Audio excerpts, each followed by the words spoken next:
warahmatullahi wabarakatuh. Alhamdulillahirrabbilalamin. Wabihi nasta'in wa ala umuri dunya waddin.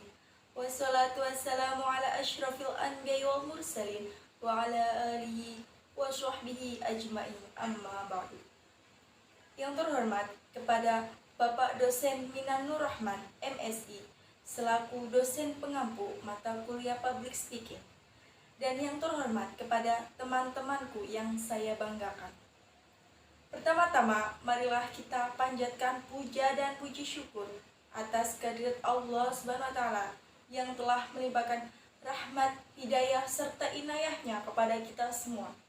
Kedua kalinya, sholawat serta salam kami curahkan kepada Nabi besar kita, Nabi Agung Muhammad SAW, yang telah membawa kita dari zaman jahiliyah menuju zaman Islam yang sekarang ini. Ketiga kalinya, tujuannya saya di sini akan berpidato yang berjudul mensyukuri nikmat Allah SWT. Syukur atas nikmat yang diberikan oleh Allah SWT merupakan suatu bentuk ibadah yang sangat indah dan mulia di hadapan Allah SWT, serta akan merasakan perasaan yang bahagia bagi yang melaksanakannya, di mana ada suatu bentuk kesadaran hati atas segala pemberian nikmat dari Allah SWT. Berbicara tentang bersyukur, tentunya sudah pasti tidak terlepas dari kata nikmat, yang mana bersyukur itu seperti halnya mengucapkan segala bentuk terima kasih atas anugerah yang telah diberikan oleh Allah SWT kepada kita semuanya. Sedangkan kata nikmat itu sendiri merupakan seluruh kebaikan dan manfaat yang mana diyakini datangnya itu dari Allah SWT. Bersyukur atas nikmat yang diberikan oleh Allah SWT ini hukumnya wajib. Maka dari itu kita harus selalu mensyukuri atas nikmat dari Allah SWT. Sebagaimana Allah SWT berfirman dalam Quran surat Ibrahim ayat 7 yang berbunyi, A'udzu billahi minasyaitonir rajim.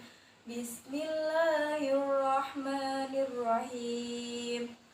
Wa idza adana rabbukum la in syakartum la azidannakum wa la in kafartum inna adzabi lasyadid. Yang artinya, dan ingatlah juga tatkala Tuhanmu memaklumkan, sesungguhnya apabila kamu bersyukur, pasti kami akan menambah nikmat kepadamu. Dan apabila kamu mengingkari nikmatnya, maka sesungguhnya azabku sangat pedih. Quran Surat Ibrahim ayat 7. Menurut tafsir Al-Azhar dalam karyanya yakni Buya Hamka, ayat tersebut ini memiliki kaitannya dengan ayat-ayat yang sebelumnya, yakni kisah Nabi Musa alaihissalam dan para pengikutnya. Nah, ayat tersebut ini merupakan peringatan Allah SWT kepada kaum Bani Israel. Mereka dibebaskan dari penindasan Raja Fir'aun. Nah, kemerdekaan kaum Bani Israel inilah yang harus mereka syukuri. Dalam mewujudkan rasa syukurnya, kaum Bani Israel ini dituntut untuk berusaha bangkit dan membangun peradabannya sendiri setelah diberi nikmat kebebasan dari kezoliman Raja Fir'aun. Penafsiran ayat tersebut dalam kitab Tafsir Al-Misbah, yakni karya Muhammad Quraisyab, bahwasanya menjelaskan makna syukur artinya menampakkan, dan ini itu berlawanan dengan kata kufur yang artinya menutupi. Jadi, syukur merupakan nikmat dengan menggunakan sebaik-baiknya dan sesuai dengan kehendak pemberi. Nah, lebih lanjut, Quraisyab ini memaparkan munculnya sikap kufur seperti rasa tidak puas hanya akan menyisakan perasaan tersiksa bagi dirinya.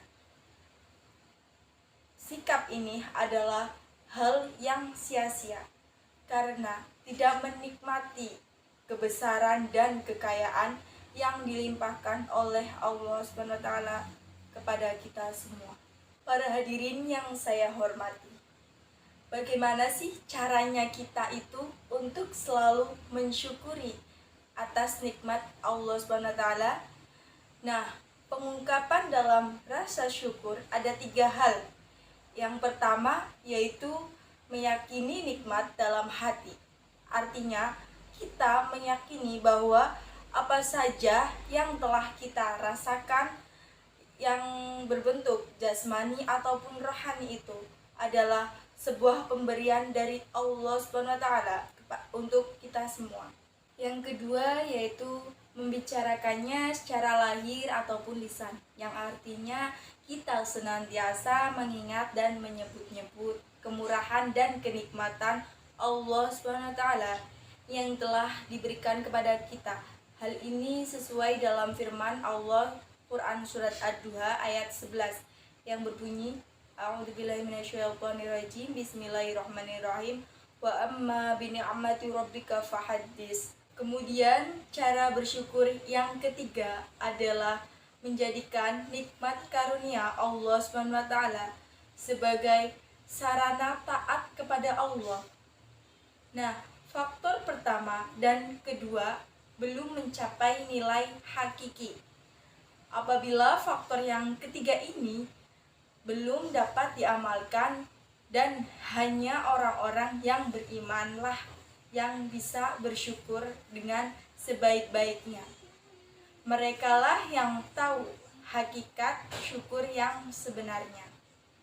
Coba kita lihat dan perhatikan di sekitar kita betapa nikmat Allah SWT yang telah dikaruniakan kepada hamba-hambanya, dari mulai nikmat hidup, sarana prasarana menunjang, sampai nikmat yang terbesar yaitu nikmat iman dan Islam.